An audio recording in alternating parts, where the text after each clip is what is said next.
shut up and take my money. In this video, I'm going to try and answer the question, which DLC should you get next in Stellaris? I'm going to go through every single DLC in the game, all of the features, mechanics, and things they bring to the table, along with my own thoughts on how they rank. I'll be using a tier list to go through all of this, and right at the end, I'm going to present a few DLC combinations that I think you might want to purchase if you've just bought the game, or what to get after those initial purchases and you're looking for possibly more flavor or more depth from the game. So let's sit down, grab ourselves a snack and a cold beverage, and let's dive in. As ever, we'll start all the way down in the bottom with the F tier. Now, things in this tier, I basically don't recommend you get them pretty much at all. There is one exception to that, which I will get into when it becomes necessary, but basically down here in this F tier, we have a couple of species packs. Now, species packs focus on adding new or enhancing existing phenotypes in the game, which is when you are on the Empire creation screen and choosing what your species will look like when you choose between things like mammalian or reptilian. First and foremost, we have the Lithoid species pack. This species pack is, in my opinion, basically the worst DLC money can buy. It has pretty much no effect on any other aspect of the game except the Lithoid portraits that you get. You do get some new civics, you do get a new origin, but all of these unique mechanics for Lithoid empires will only affect the species that choose these 15 portraits. This means unless you really want to play with portraits like these, unless you really want to look like rocks, you will never have any impact from this species pack during your gameplay. And because I don't like looking like rocks, I don't always want to use that ship set either. I think it's a bit too mineral looking. I don't generally tend to ever play with Lithoids. I generally tend to forget this species pack even exists. Plantoids has a similar issue to Lithoids. Some of the species traits and civics are locked behind taking these plantoid portraits, or interestingly, taking some of the fungoid portraits in the base game. However, if you're a hive mind, the usefulness mechanically of these traits cannot be understated, and for that reason I would put this up in the A tier if you're trying to play with hive minds. Otherwise, like most species packs, it does very much come down to whether or not you like the artwork. And for me personally, the ship set is definitely a no. We're now in the C tier. With the exception of a single species pack in this tier, we have larger expansions present here. Now, the reason they are all the way down here in the C tier is generally due to price and the specificity of the mechanics they bring to the table. This makes it very take it or leave it with these DLC. Apocalypse is our first expansion pack. Now, these change the game considerably, introducing new and improved gameplay mechanics, as well as many kinds of flavor and various balance tweaks, which usually came accompanied by the free patch released at that time. For $20, the actual mechanics you get your hands on with Apocalypse are few and far between. You get access to Titan class ships, which is a ship size one above battleships. You also get access to planet destroyers, planet crackers, that is new Colossus type weaponry. You get the Marauders, which can be a mid-game crisis if they unify and form a new Carnate. That can be interesting gameplay wise. And finally, there are a couple of Ascension perks, civics, and an origin. Overall though, if you're not interested in the planet crackers, if you're not interested in the Titan class ships, for $20, this DLC is a massive waste. Nemesis kind of suffers from the opposite problem to Apocalypse. There are a whole host of new features and mechanics you'll get your hands on if you choose this DLC. You can become the Crisis, unlocking a unique chain of events that will end with cataclysmic destruction in your galaxy, and incidentally your overwhelming victory. You'll also get access to the Galactic Custodian, and then by extension, for all the memes that they're worth, the ability to reform into the first Galactic Empire. or the 2nd, 3rd, 4th, even all the way up to I think 16 of the darn things. This one also brings espionage, which at the moment is a relatively underpowered mechanic that you can generally ignore most of the game, or at least only use the base game features to get full effect from. You do get a nice new ship set with this one, which is cool, but unless you go for Become the Crisis in each of your runs, unless you push down into the late game becoming Custodian and Galactic Emperor in each of your runs, most of the content in this DLC will not actually be something you play with in all of your games. Personally, I absolutely love some of the content that comes with Nemesis, however it is very far locked down at the back end of your playthrough, and that means you're usually not going to access it in most of your runs. Stellaris First Contact is a story pack. Now these are expansions of a smaller scale. Unlike regular expansions which focus on adding new gameplay mechanics, story packs' main focal point is on adding more flavour to the game, in addition to the accompanying free patch of course. The content in Stellaris First Contact is, in my opinion, pretty fantastic. It adds a whole host of new mechanics and a whole host of new interactions with primitive empires, pre-FTL empires that you might find out there in the galaxy. There are also 3 new origins that come with this one, which are basically Stellaris in challenge mode. So if you're looking for new ways to challenge yourself with the game, if you're already an experienced player, they can be really interesting. There is a few civics that give you a unique mechanic at the start of the game when it comes to FTL. You'll basically start with jump drives and then have to micromanage your way around the galaxy until you get hyperdrives, which is both fun but also can be really annoying. And finally, cloaking technology is included in this DLC. For all of you Romulan fantasy players out there, if you want to decloak and destroy a few enterprises, this could be the one for you. Overall, my main gripe here is the price point. It is quite a bit higher than the other story packs we've had released so far, and it's not going to be on sale due to its recent release for quite a long while yet. I have a long in-depth review video that goes on for about 15 minutes. If you'd like to check that out, I'll place that in the description below, that focuses on the First Contact DLC, but basically, if you're not interested in primitives, if you're just going to invade them, if you don't want to play these story-specific origins, it really is not a worthwhile DLC to pick up. And speaking of prices, until the 23rd of May, the Paradox Interactive Spring Sale is on at Humble Bundle. If you'd like to support this channel and get your hands on discounted Stellaris DLC, as well as other Paradox games, you can do so by following the link down in the description below. I'll put a link directly to the Humble Bundle page for Stellaris, as well as the entire Paradox Interactive sale, where you can get up to 75% off on base games and up to 50% off on selected DLC. Aquatic Species Pack comes with 2 new origins, the Angler Civic, a hydrocentric Ascension Perch, a different Colossus weapon allowing you to turn planets into ocean worlds, and the Aquatic Species trait, along with, of course, some nameless, some support traits, a ship set, and an advisor voice. Overall, the mechanical impact of Aquatics is now relatively low, unless you're playing as a hive mind, in which case I'd probably put this 1 tier higher in the B tier, because you'll get access to the Aquatic Species trait, which is quite a nice trait and even better for hive-minded empires.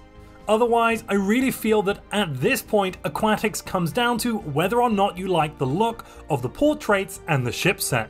We're about halfway through the pack now in the B tier. We've still got expansions in this tier, as well as the last of the species packs.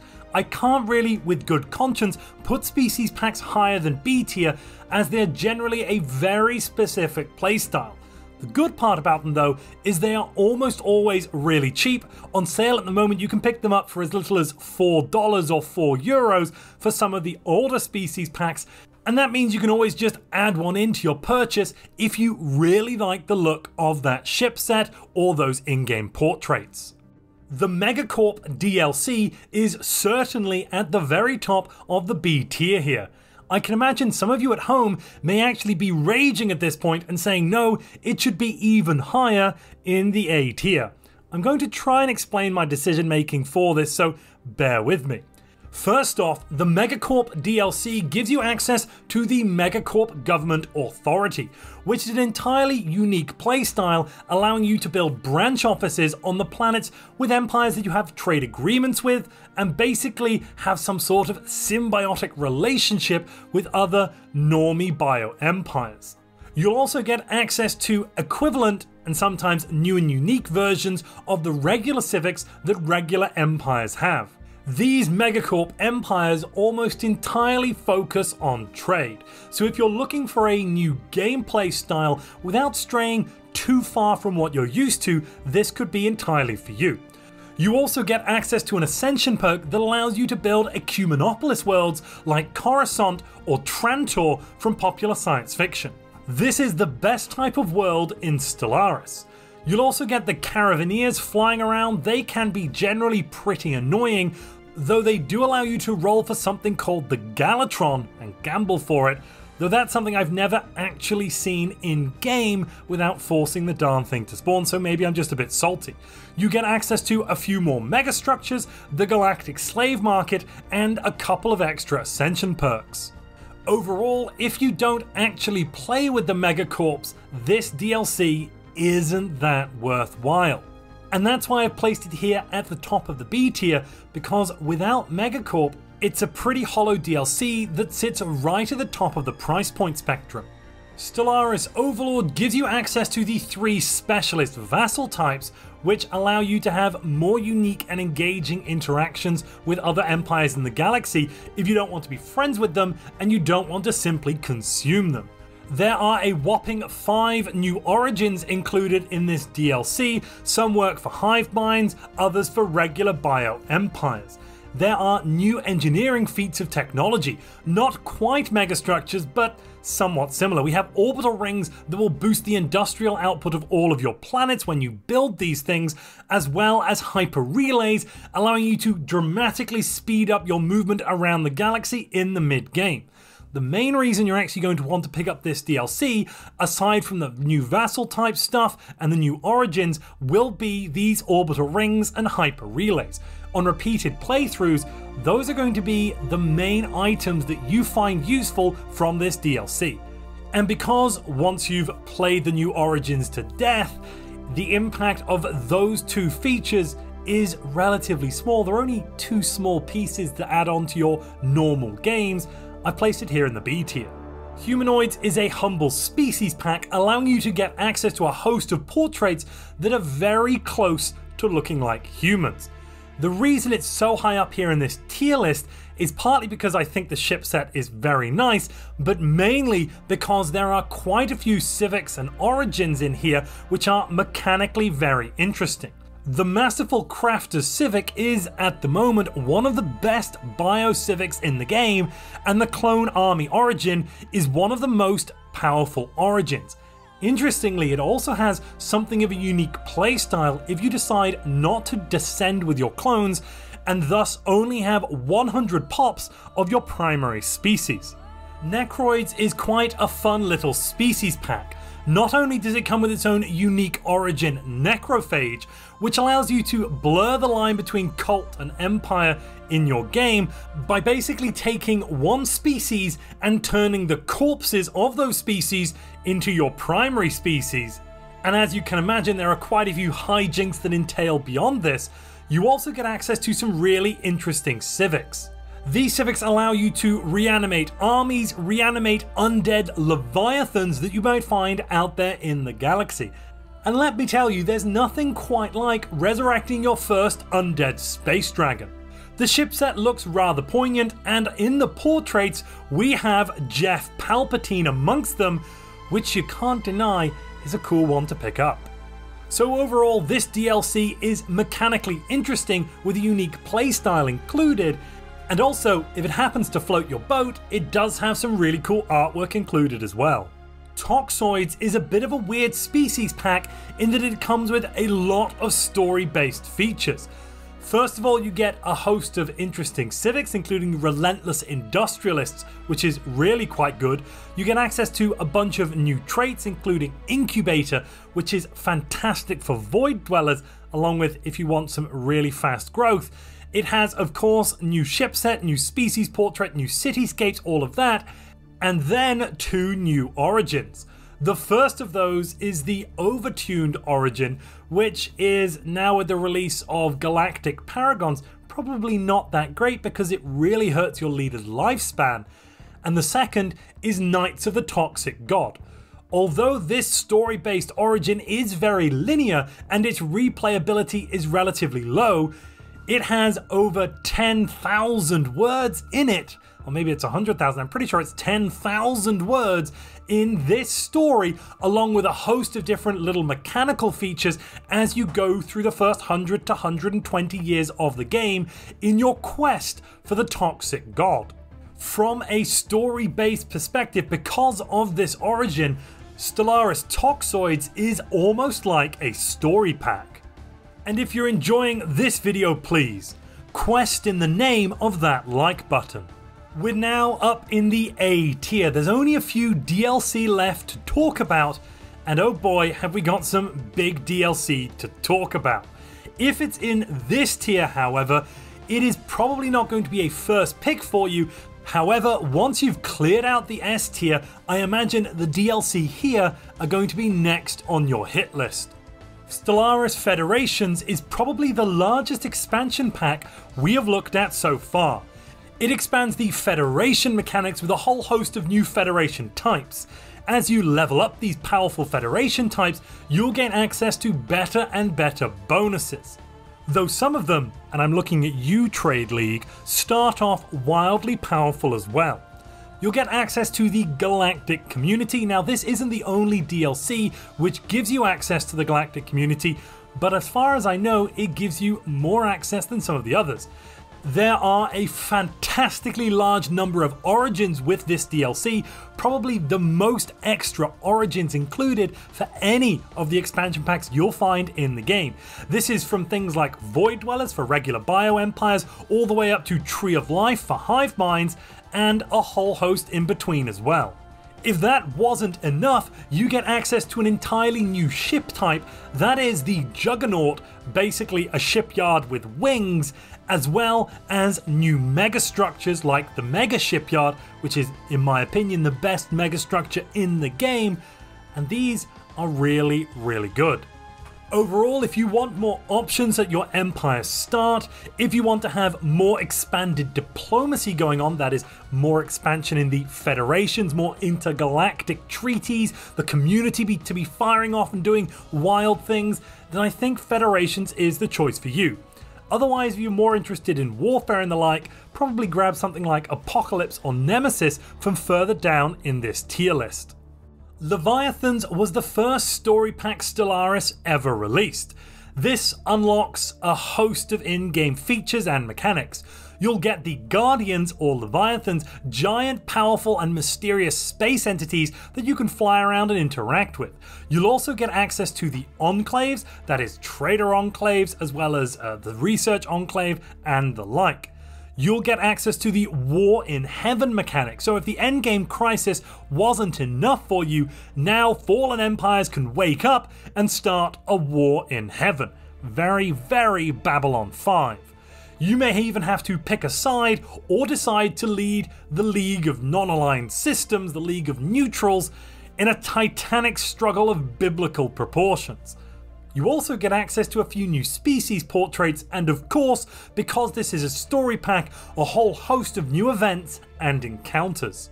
Synthetic Dawn was another early story pack released by Stellaris. This one is essential if you want to play as a machine empire, that is, a machine intelligence. You can play as robots, which mean you don't have access to a lot of features in the game, but you get a very unique playstyle with these robots. You'll also get access to the Rise of the Machine situation, so out there in the galaxy, or possibly even a little close to home, you could have a machine uprising where rogue AI intelligences rebel to overthrow their biological creators. There are of course new event chains and story features included as well. If you're not interested in playing with machines, I probably wouldn't pick up this DLC. However, for a complete experience of Stellaris, you'll probably want to try out machines at one point or another, and that's why this sits here high up in the A tier. There is one more DLC which I believe, as of today, deserves to be here in the A tier, but it's not here right now, and we'll get to that one in just a moment. Otherwise, if you're still listening to me, if you're still watching, and we are now over 20 minutes through this quite long tier list, this is the secret call out. Thank you very much for listening. I'd love to hear from you down below in the comments. We're now up in the S tier. With the exception of one DLC here, I would recommend you buy everything in this tier as soon as you buy Stellaris. Without the DLC in this tier, you will not be getting a full experience of the game. The base game alone does lack some key features that these DLC will unlock for you. And if you can get them on sale, you're looking at a total cost here of about $20 or €20 for the specific DLC I'm recommending, which on top of the base game, which is right now only €10, gives you a complete game for about $30 or €30, which I think is pretty reasonable. Without Stellaris Utopia, you are not, in my opinion, playing Stellaris. What does Utopia bring us? Well, it was the first expansion pack Stellaris ever released, and oh boy, did it expand things. You get access to megastructures, that is Dyson spheres, ring worlds, and the like key components in any science fiction story. You can build habitats. Habitats are like a smaller planet that you can construct out there in the galaxy, though while not quite being a planet, allowing your species to live out there. You get access to the ascension paths. That is synthetic ascension, biological ascension, psionic ascension, and cybernetic ascension. Ascension is a key component and a key feature in this game. Without it, your species aren't really going to be changing very much over time. You have advanced slavery mechanics allowing you to set roles like domestic servitude, battle thralls, and livestock.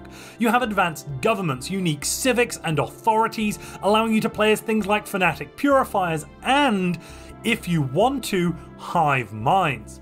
Hive minds are a core component of this game. Basically, you're playing, instead of a single-minded species, a species where every mind is linked, and that comes with a host of unique and interesting mechanics. You don't get access to consumer goods, but your researchers eat minerals. Kinda weird, but let's roll with it. There are also a bunch of origins that come with this expansion as well. So overall, it's going to have the most impact on any of your run-throughs of any expansion or DLC out there. This is the first port of call when you pick up a DLC. And on sale for $10, it's a no-brainer to include with the base game. Do not leave home without the Utopia DLC.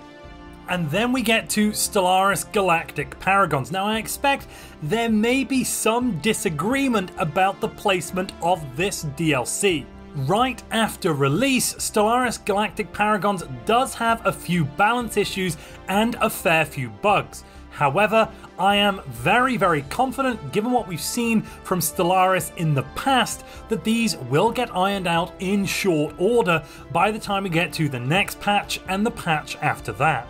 This expansion is somewhat smaller than previous expansions, but because of its focus, it will have an impact on every single game you play through, no matter which empire type you choose, unless you go for a hive mind or a machine empire. If you like playing hive minds or machines, as you can see, I would rank this all the way down in the F tier. There's pretty much nothing realistically in this DLC that you'll want and couldn't get in the free patch anyway. But if you like playing regular Empire types, any of the regular authorities or Megacorp, then you'll want this. You get access to the new council mechanics, which allow you to stack powerful leader bonuses. You get access to new leader mechanics. You get access to galactic paragons. You get access to new civics and a new origin. There are almost 700 new leader traits that you will be able to choose between when your leaders level up if you take this DLC. Probably wait until you get it on sale if you're looking at buying it with other sale purchases, which won't be for at least a year. That is generally how Paradox tend to do things, but If you're looking at must-have DLC, I will rank this up there with Utopia, and the other two you're going to see on this list after all of the bugs are fixed and if you can get it at the same discount. Just like First Contact, I have a full and longer review on this DLC in its entirety, which I'll link down in the description below if you'd like to check that out. Distant Stars is a story pack that's adding a fantastically large number of anomalies, a large number of new events, a large number of new content-based things that you can sink your teeth into. There are more space creatures being included with this DLC, and to be honest, without it, the galaxy does feel rather empty. It even includes the mid-game crisis, or possibly not, of opening up the L cluster and discovering an extra galactic threat. Discounted down to $5, this is definitely worth it. Last but by absolutely no means least on this tier list, we have the Ancient Relics DLC. Now this story pack gives you access to minor artifacts and relics. You get access to the whole dig site mechanical chain with a whole host of different things that can happen to your scientists while you're going and unearthing ancient relics. In order to get the full experience from your precursor chains, you'll also need this DLC, and on top of that, you might find relic worlds, that is Ecumenopolis city planets that have reverted to a more primal state out there in the galaxy. Now, with the release of patch 3.7, you also get access to minor artifacts and archaeotechnology that comes along with that. This means we have a whole host of different societal and weapon and defensive technologies that we can discover and research. Overall, the amount of content in this DLC, thanks in no small part to the Custodians initiative, is pretty mind-blowing. At only $10, it is basically a steal. Now I'm going to go through a couple of samples of some DLC combinations I might recommend. First off amongst those is, what should you buy first after you've bought the base game? Well, these DLC at the moment are all on sale, and they're likely, the next time there is a sale, to be reduced as well. Here we have Utopia, Distant Stars, Ancient Relics. All three of these are going to add quite a few mechanics and also quite a lot of extra content. On top of that, I've thrown in one of, I believe, the better species packs. This is the Humanoid Species pack. This is going to allow you to play out all of your different fantasies, be they Star Trek, Star Wars, or anywhere in between. But what about if you've already picked these up and you're looking for more depth? You'd like more mechanics, a more engaging mid and late game, and simply more things to do in Stellaris. Well, here I present the More Depth bundle. I added the Leviathan story pack. That's going to give you a whole host of different Leviathans to encounter out there in the galaxy, along with the Federation's expansion and the Megacorp expansion. This is going to give you quite a lot more to do diplomatically out there in the galaxy, along with things like Ecumenopolis worlds and an entirely unique playstyle in the Megacorp. I've also added here Overlord and Nemesis. Now, these two are going to improve the replayability of the game. You're going to get more origins, you're going to have more interesting choices, especially in the late game with Nemesis, and you'll get access to orbital rings and hyper relays that should speed up your mid-game. Throwing in Necroids rounds out the bunch here by giving us an entirely different playstyle while staying roughly within the constraints of biology. But what if you'd like some extra flavor? Well, here I've thrown in Apocalypse. That expansion is going to give you access to planet crackers and all of the terror that comes with that, along with the Stellaris Toxoid Species pack. Toxoids has one of the most flavorful origins in terms of Knights of the Toxic God. This story-based origin has a massive amount of content to deliver to you, and it's basically like reading a mini book in a lot of ways. I've also put in Synthetic Dawn here. This is going to allow not only for you to see AI revolutions and revolts out there in the galaxy or possibly at home, but also enable you to play with machine empires if you'd like to try that out. Particularly playing something like Driven Assimilator for the Borg, rogue servitors to play something like the Culture from Ian M. Banks novels, or possibly go full Skynet and play Determined Exterminator. As ever, the choice with which DLC to purchase is yours, and I hope this tier list and these suggestions have helped you explore Stellaris and decide where to go next in this great big galaxy. If you've enjoyed this video and you'd like to find out more about the precursors in Stellaris and a tier list that I've placed them in, click the video on screen now.